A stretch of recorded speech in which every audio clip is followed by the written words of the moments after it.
Diskrimineerimine tähendab ebavõrdset kohtlemist, mis on seadusega vastuolus. Ehk siis teatud tunnuste alusel või tunnuste tõttu ei tohi teha erinevusi. Üks on mees või teine naine, siis sellest soost tulenevalt ei tohiks inimesi enamus eluvaldkondades erinevalt kohelda. Näiteks töövaldkonnas.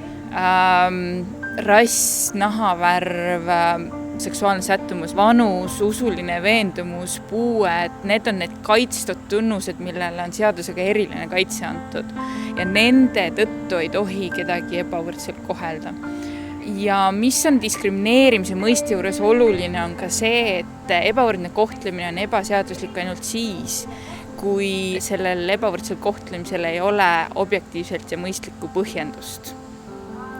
Et mitte igasugune ebavõrdne kohtlemine ei ole seadusega vastuolus. Tegelikult me igapäevaselt kohtleme inimesi erinevaid, et me ühe inimesega räägime, teise inimesega ei räägi, et me ei saa kõikidega rääkida. Et see on okei. Küll aga ei ole objektiivseks ja mõistlikuks põhjenduseks näiteks stereotüüpne vaade kellegi rollile ühiskonnas. Et me oleme harjunud mõtlema, et üks või teine töö on kas meeste või naiste töö ja sellest tulenevalt me siis ei kujutagi üldse ette, et seda võiks keegi teine teha.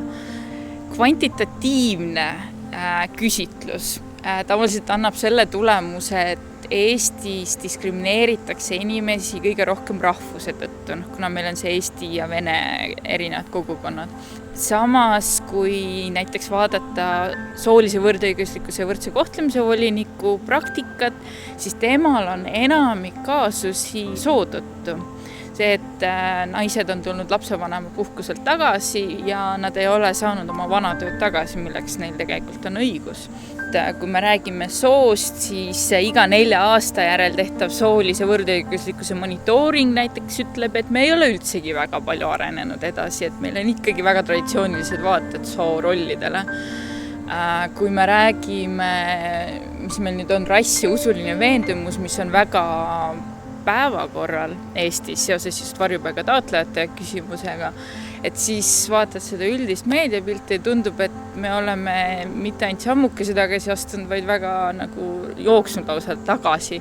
Aga mis puudutab seksuaalset sättumust näiteks, siis meil on paranenud, et erinevus rikastab projekti raames viidi 4-5 aastat tagasi üks uuring läbi ja nüüd alles ja see tegelikult näitab, et olukord on paremaks läinud ja suhtumine on paremaks läinud. Küll väga vähe, aga siiski.